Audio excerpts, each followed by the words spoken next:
हरे Krishna everyone. आज हम भगवत गीता के 6वें अध्याय के 18वें श्लोक को करेंगे। ये श्लोका है। यदा विनियतं चित्तात्मा आत्मन एवावतिष्ठते निस्पृहः सर्वकामेभ्यो युक्त इत्युच्यते उच्यते तदा। इसका भावार्थ है, जब योगी योगाभ्यास द्वारा अपने मानसिक कार्यकलापों को वश में कर लेता है और अध्यात्म में स्थिर हो जाता है, अर्थात समस्त भौतिक इच्छाओं से रहित हो जाता है, तब वह योग में सुस्थिर कहा जाता है।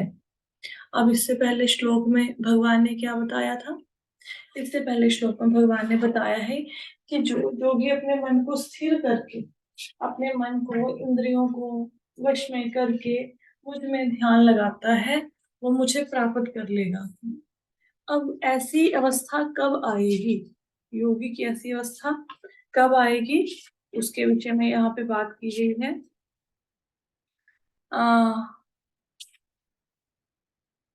कहते कि जब योगी को योगाभ्यास करते हुए अपने मानसिक कार्यकलापों में वो वश में कर लेगा। मानसिक कार्यकलाप क्या होते हैं? मानसिक कार्यकलाप दो प्रकार के होते हैं। कौन कौन से होते हैं? एक है अविरोध प्रीति, अवरोध प्रीति, और है विरोध युक्त क्रोध। दो तरह के मानसिक कार्यकलाप, ठीक है। अविरोध प्रीति, विरोध युक्त क्रोध। इसका क्या मतलब है कि अगर हम किसी से प्रीति करते हैं, अगर कोई इंसान हमें अच्छा लगता है, कोई काम हमें अच्छा लगता है, तो हम उस काम को बार बार करना चाहते हैं, उस व्यक्ति से बार बार मिलना चाहते हैं, या फिर वो पूरा दिन भी घर में हमारे सामने हो तो हमें अ, गुस्सा नहीं आता, क्रोध नहीं आता इस बात पे कि वो सारा दिन घर में हमारे सामने क्यों है। हमें अच्छा लगता है। तो ऐसे कुछ चीजों से हम अवरोध प्रीति, हाँ, कोई विरोध की भावना नहीं है और हम ऐसे प्रेम करते हैं। और एक है विरोध युक्त क्रोध। विरोध युक्त क्रोध कौन सा है? जो चीजें हमें नहीं लगती अच्छी, जो काम हमें अच्छा नहीं लगता, जो व्यक्ति हमें अच्छा नहीं लगता, हम ये चाहते हैं कि ये हमारे सामने आए ना, हमें दिखाई ना दे, मतलब कहीं ना कहीं पे चला जाए, घर ही छोड़ के चला जाए, हमें दिखाई ना दे, मतलब नजर भी ना आए ये इंसान। या फिर जो कामों को नहीं करना चाहते फिर उनको नहीं करना चाहते। तो वो होता है ना अटैचमेंट। कुछ चीजें ऐसी हैं जिनसे बहुत ज्यादा अटैच है, और कुछ चीजें ऐसी हैं जिनसे जिनको हम लाइफ से दूर करना चाहते हैं। तो मन इन्हीं दो चीजों में उलझा रहता है, इन्हीं दो चीजों में। तो मन को हमेशा जो उसके अकॉर्डिंग अनुकूल है, जो उसके अकॉर्डिंग उसको अच्छा लगता है, उसको वो हमेशा चाहिए। जो मन के अकॉर्डिंग प्रतिकूल है वो उसको नहीं चाहिए। जैसे सपोज किसी को बहुत ज्यादा टीवी देखने की आदत है, टीवी में क्रिकेट मैच देखने की बहुत आदत है, उसको पूरा दिन भी क्रिकेट मैच दिखाओगे तो उसका मन अकेगा नहीं। यही क्रिकेट मैच की जगह वहां पे चैनल चेंज करके अगर आप भजन कीर्तन लगा दोगे तो वो गुस्से हो जाएगा कि ये क्या कर दिया। और इसी प्रकार अगर किसी की भजन कीर्तन में रुचि है, उसकी जगह पे आप सीरियल लगा दोगे तो आपको गुस्सा आ जाएगा कि भाई हम तो कथा सुन रहे थे, ये क्या कर दिया। तो मन को दो ही चीजों में मन फंसा रहता है, एक जो अच्छी लगती है, एक जो चीज अच्छी नहीं लगती। अब इन दोनों से ही ऊपर उठना है। हम्म? क्रोध की भावना का त्याग करना है। अनुकूल और प्रतिकूल की परिभाषा को ऐसा लेना है कि जो काम भक्ति के मार्ग में हमारी सहायता कर सकते हैं, जो जो कार्य, जो जो क्रियाएं भक्ति में हमारी सहायता कर सकती हैं, भक्ति के अनुकूल है, उनको ग्रहण कर लो। और जो भक्ति के प्रतिकूल है उनको त्याग कर दो।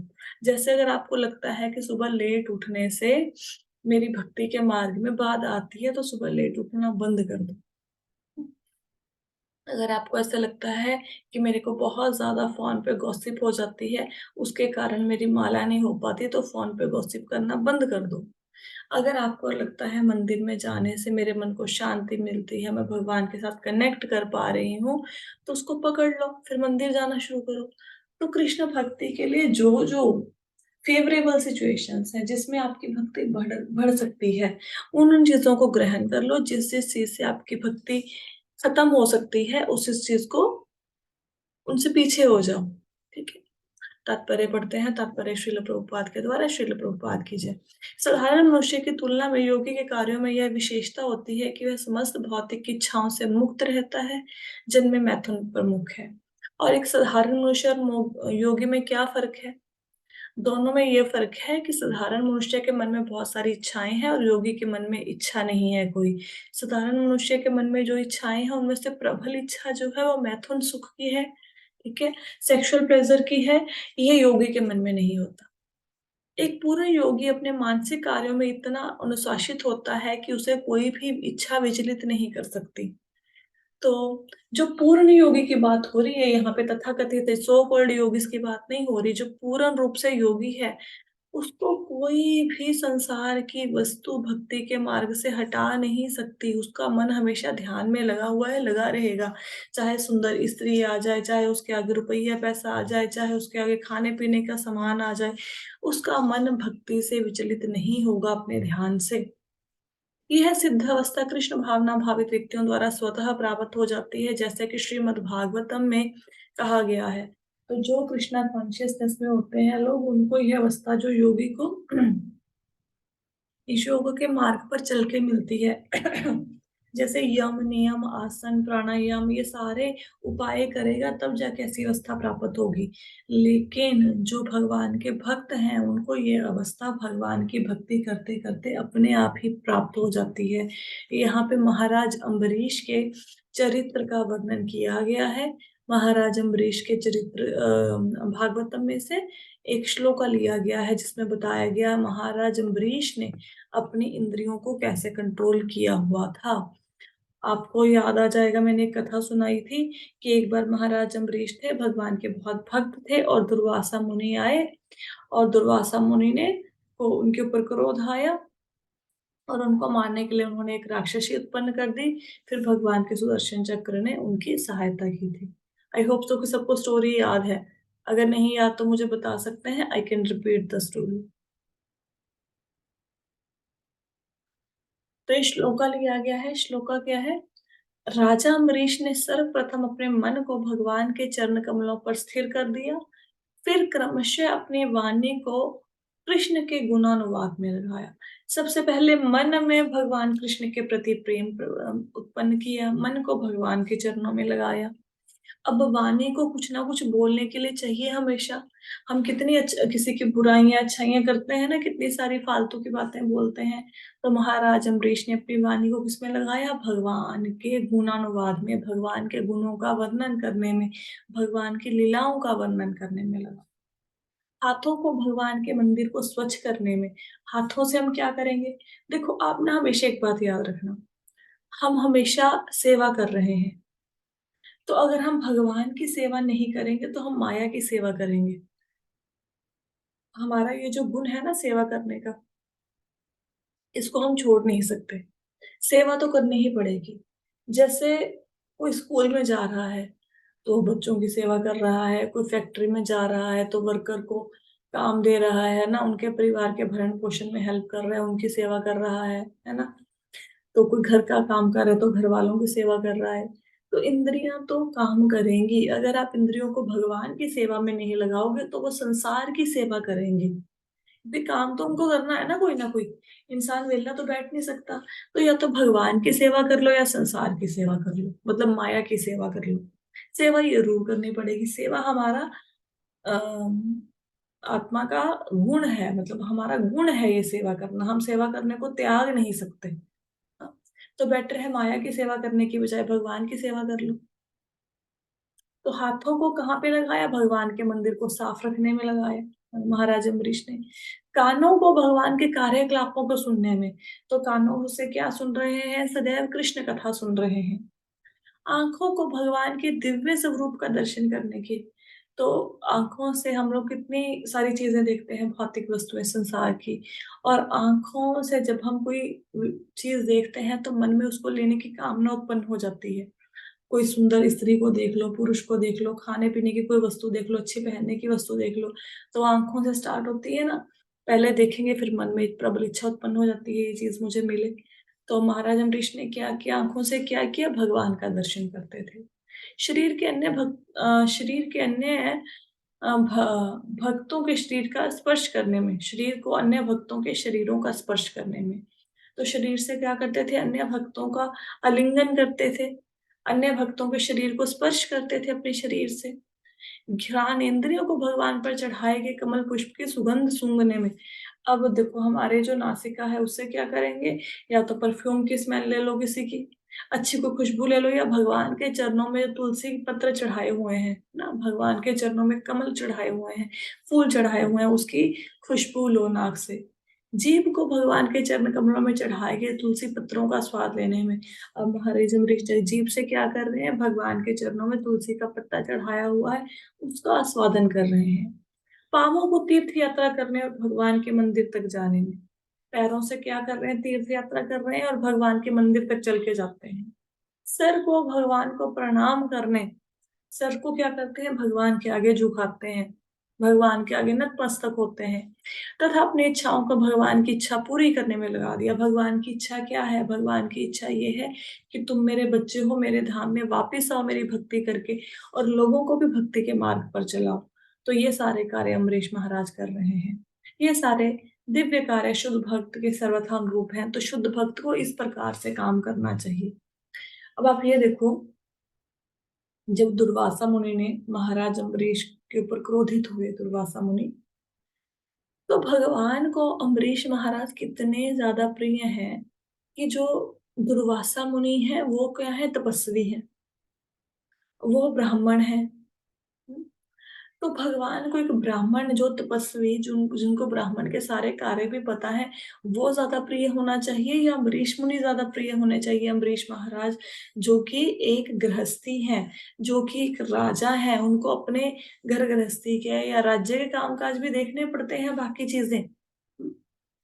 तो भगवान ने अम्बरीश महाराज की रक्षा करी, दुर्वासा मुनि की रक्षा नहीं करी, क्योंकि दुर्वासा मुनि तो क्रोध के आवेश में आ गए, उन्होंने भक्त का अपमान किया।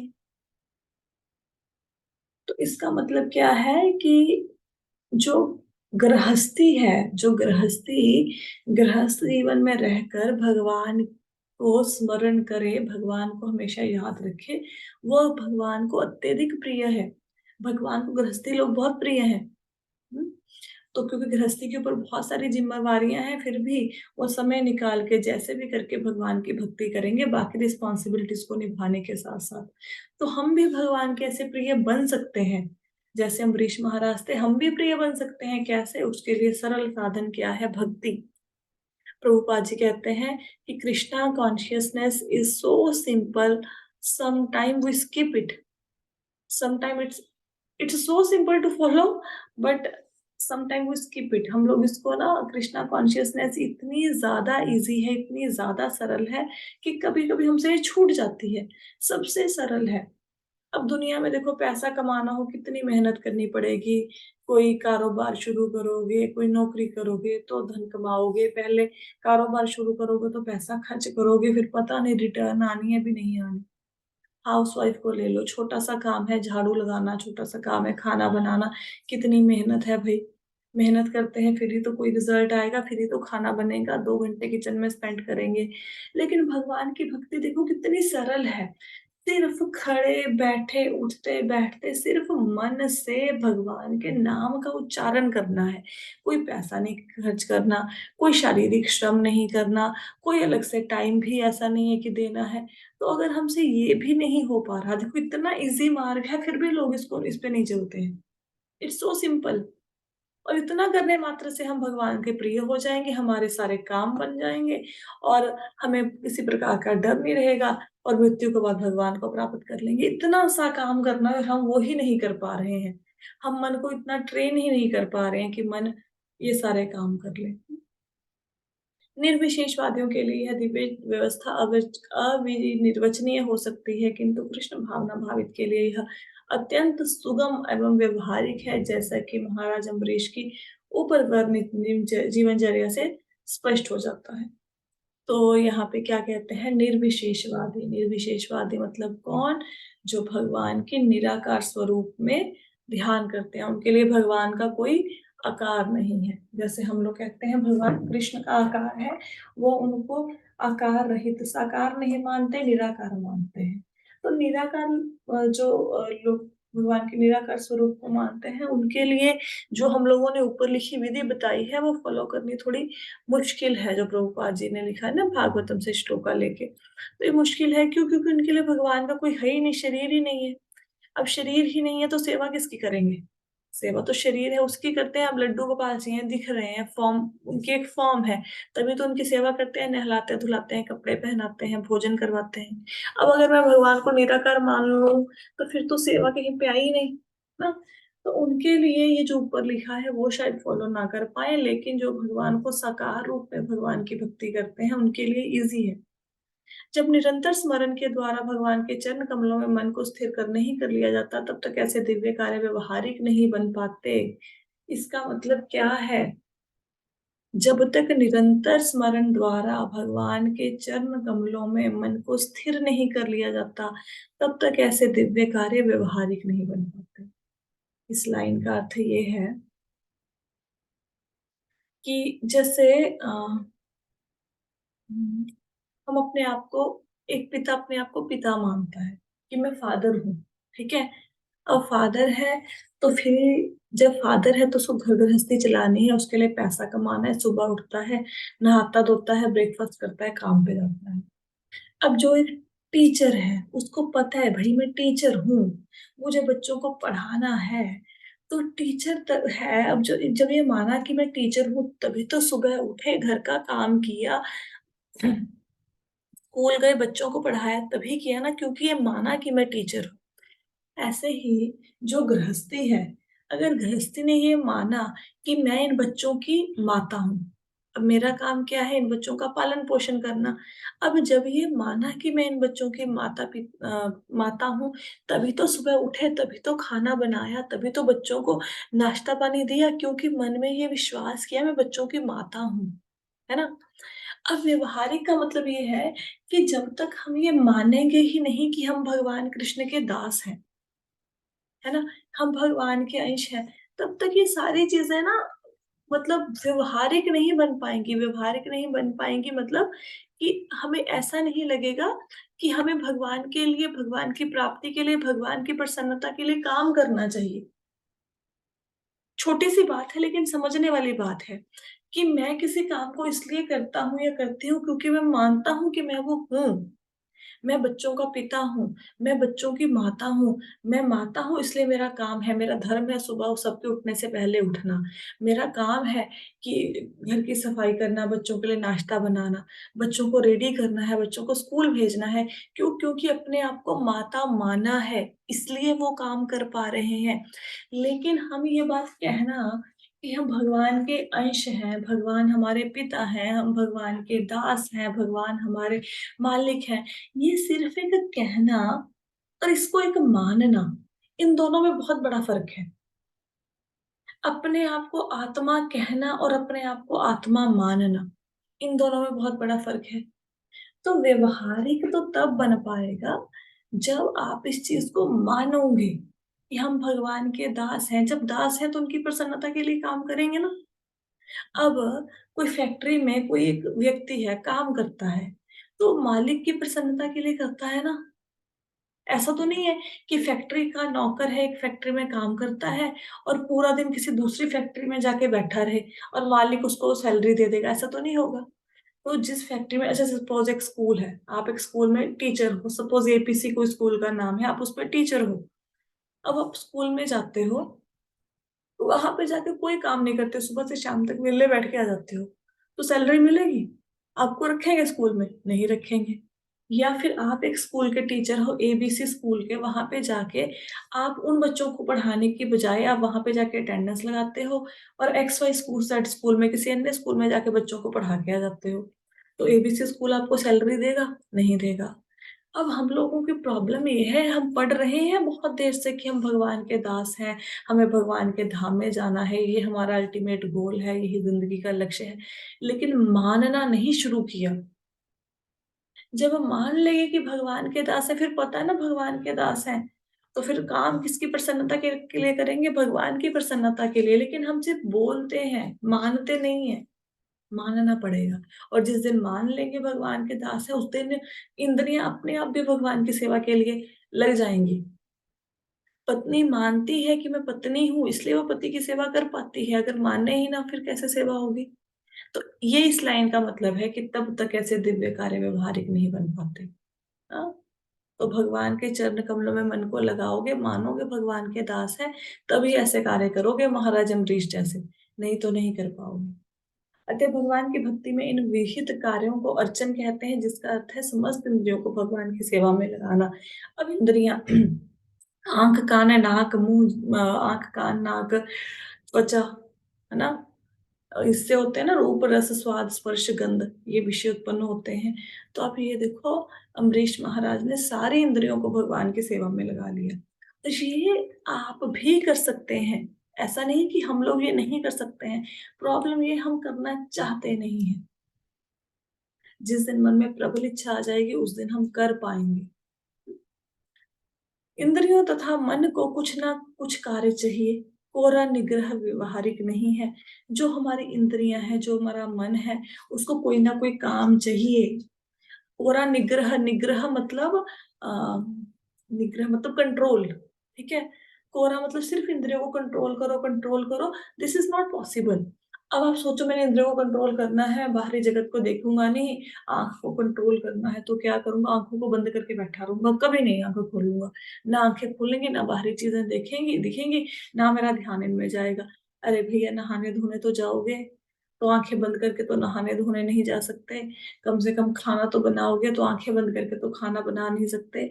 तो आंखें तो खोलनी ही पड़ेंगी ना। ना? तो सिर्फ कंट्रोल कंट्रोल कंट्रोल करते रहो सेंसेस को, कंट्रोल हो ही नहीं सकती। सेंसेस का काम है काम करना, सब मन का काम है कुछ ना कुछ बातें करना, किसी ना किसी में उलझे रहना।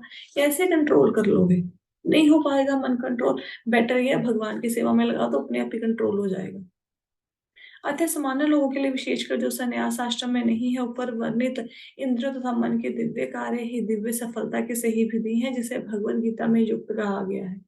देखो, तो सामान्य लोग, हम योगियों की बात नहीं करते, जो भगवान ने अष्टांग योग का वर्णन किया है ना, अकेले जंगल में जाके बैठो, आसन लगाओ, ध्यान करो, एक नाक के अगले भाग को देखो, सारी इंद्रियों को कंट्रोल करो, मन को कंट्रोल करो। We can not do this, this is not practical for us. तो हम लोग क्या कर सकते हैं? हम महाराज अम्बरीश जैसे कर सकते हैं। तो सुनने का कोई मन कर रहा है गाना, तो उसके बजाय भजन सुन लो, कोई कथा सुन लो। बोलने का मन कर रहा है, किसकी बुराई करने का, निंदा चुगली करने का, गॉसिप करने का मन है, कर रहा है, बेटर है भगवान की कथा बोलो किसी को, या भगवान का नाम स्मरण कर लो मन ही मन, या जीभ से भगवान के नाम का उच्चारण करो। अब आंखें हैं इधर उधर भागती रहती है, नहीं कंट्रोल में हो रही हैं, तो अपने साथ भगवान कृष्ण के छोटा सा मंत्र रख लो, कोई पिक्चर रख लो। जब भी इधर उधर भागे, तो भगवान की फोटो को देख लो, मन कंट्रोल हो जाएगा। हाँ, अब जीभ जीभ है, स्वाद लेना चाहती है, बनाओ अच्छी सी खीर, बनाओ हलवा, कौन रोकता है? भगवान को लगाओ भोग और खाओ। आपकी आपको भी तसल्ली मिल जाएगी, और अंदर भगवान का प्रसाद भी चला जाएगा। तो यही हम लोग कर सकते हैं, हम योगी के जैसे मन को कंट्रोल करें। This is not possible for us, right? I hope so कि सबको समझ आया श्लोका।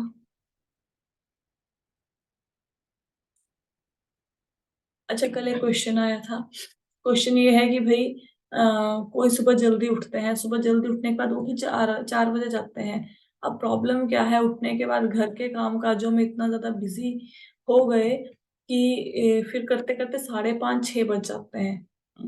अब देखो, एक बात हमेशा ध्यान में रखना। क्वेश्चन क्या है? क्वेश्चन ये है कि सुबह जल्दी तो उठ गए, 4 बजे उठ गए, लेकिन उसके बाद घर के काम में या अपने नहलाने धुलाने में इतना समय लग गया कि 1.5 घंटा लग गया, और फिर 6:30 तक बज गए, 6 6:30 बज गए। This is the question. अब देखो, मैंने आपको बताया ब्रह्म मुहूर्त में उठना चाहिए, बिल्कुल उठना चाहिए, लेकिन ब्रह्म मुहूर्त में उठ के करना क्या है वो भी पता होना चाहिए। अगर ब्रह्म मुहूर्त में आप उठे और ब्रह्म मुहूर्त में उठ के आप चले गए नहाने, और नहाने का खूब मजा लिया, हाँ, और नहाने का मजा लेते लेते अपने बॉडी को साबुन से रगड़ते रगड़ते आपको लग गए 45 मिनट, तो फिर ब्रह्म मुहूर्त का क्या बेनिफिट हुआ भाई? फिर तो ब्रह्म मुहूर्त में उठो या फिर 9 बजे उठ के नहा लो, फिर क्या फायदा है? ब्रह्म मुहूर्त में इसलिए थोड़ा ना उठना है कि उठ के नहाते रहें और नहाने में 40 मिनट लगा दें, 50 मिनट लगा दें। अब आपका मन कर रहा है घर में, सुबह उठ के आदत है घर में झाड़ू लगाने की। अब घर में सच में जितना भी बड़ा घर हो, अगर आप ढंग से झाड़ू लगाते हैं, आपका घर बहुत ज्यादा कोई 2,000 मतलब गज में फैली हुई कोठियां तो है नहीं, हम सब लोग मीडियोकर फैमिली से बिलोंग करते हैं। अगर किसी पर्टिकुलर जगह पे आपको झाड़ू लगाने का मन हो रहा है तो it's a matter of just 10 minute, अगर आपने झाड़ू लगाना हो, ये आपकी रूटीन है। अब आप बोलो मैं ब्रह्म मुहूर्त में उठ गया हूँ या उठ गई हूँ, तो उठ के सारे घर को झाड़ू लगा लो, पोछा लगा लो, जल्दी काम खत्म कर लो, फिर उसका क्या फायदा हुआ? झाड़ू लगाने के लिए थोड़ा ना उठे थे सुबह सुबह। अच्छा, सुबह सुबह भगवान को उठाना है, तो आप देखेंगे मंदिरों में भी जो मंगला आरती शुरू होती है 4:30 बजे शुरू होती है, 4:45 5 बजे तक सब कुछ खत्म हो जाता है। जो घरों में लोग मंगला आरती करते हैं वो प्रॉपर नहा धो के भगवान की सुबह मंगला आरती करके 15 मिनट में फ्री हो जाते हैं, आधे घंटे में फ्री हो जाते हैं। तो हमको इतने बड़े पुजारी पंडित तो है नहीं कि बहुत ज्यादा हम लोग भगवान को उठा के उनका बहुत ज्यादा ख्याल रख रहे हैं जिसमें 1.5 घंटा लग गया। Actually we are passing time. 4 बजे उठ गए, 4 बजे उठ के अब झाड़ू पोछा कर लो, अब नहाने में आधा घंटा लगाओ, ऐसे नहीं करना है। ब्रह्म मुहूर्त में उठने का मतलब है ब्रह्म मुहूर्त में उठे तो बाथरूम में जाके आप, ये गर्मियों का टाइम है भाई, 2 बार भी नहा सकते हैं, जाइए बाथरूम में शॉवर लीजिए एंड कम बैक। 2 मिनट्स में तो बाथरूम से बाहर होने चाहिए शॉवर लेके आप। अब वहां पे रगड़ने मसलने बैठ जाएंगे बॉडी को, फिर तो गया काम, हो गया आपका, फिर तो गया ब्रह्म मुहूर्त नहाने में। हाँ। अब सुबह उठ के थोड़ा सा ऐसे काम करने होते हैं कि जल्दी जल्दी नित्य, जो आपके नित्य कर्म है ना, वॉशरूम जाना है, ब्रश करना है, नहाना है, ये 3 काम है, इनसे 10-15 मिनट में आपको फ्री होना है, तब जाके भक्ति कर पाएंगे। ऐसे नहीं कि उठ गए झाड़ू पोछा बर्तन भी कर लो, थोड़े से भगवान को भी जगा दो, फिर तो 6:30 बज ही जाएंगे। ऐसे नहीं करना। मतलब जैसे आज मैं उठी हूँ 5:06 में मैं उठी हूँ सुबह, हाँ, और 5:20 तक, मतलब ब्रश करने के बाद आप ब्रश, मतलब ब्रश भी गए, आप टॉयलेट भी गए, आप, मैं नहाई भी, उसके बाद जूम भी मीटिंग ऑन किया, फोन पे सबको मैसेज भी भेजा, 6:20 पे my class was started with in 14 minutes में, और मैंने लैपटॉप भी ऑन किया उसके बीच में, अपना माला भगवत गीता भी पास में रखी, ये सारे काम करने के बाद, नहाने धोने के बाद 14 मिनट्स में सारे कामों से फ्री होके मैंने अपना सेशन स्टार्ट कर लिया 5:20 पे। अब मैं बोलूँ बाथरूम में जाके वो रगड़ रगड़ के नहाओ, फिर तो फिर कहाँ क्लास, फिर कहाँ चैंटिंग, फिर थोड़ा ना होगा। अच्छा, इसके बाद भी क्लास खत्म हो जाएगी कब? 6:30 पे क्लास खत्म हो जाएगी, तो 6:30 पे व्हाट आई विल डू, 6:30 पे मैं फिर से अपना चैंटिंग लेके, क्योंकि आज बेटे की छुट्टी है, अगर छुट्टी ना होती तो मैं उसको रेडी करके स्कूल भेज दी, 7:15 तक पौना घंटा उसमें लगाती। अब छुट्टी है तो इसका मतलब ये नहीं कि वो सो रहा है या मैं भी सो जाऊं। आज छुट्टी है, चलो बढ़िया है, सोने को मिल गया ना। अब छुट्टी है तो जो काम बेटे को तैयार करने में लगाया था, अब उसी टाइम में भगवान की माला कर लूंगी अपनी, जाप कर लेंगे। हर काम के लिए प्रॉपर टाइम होना चाहिए।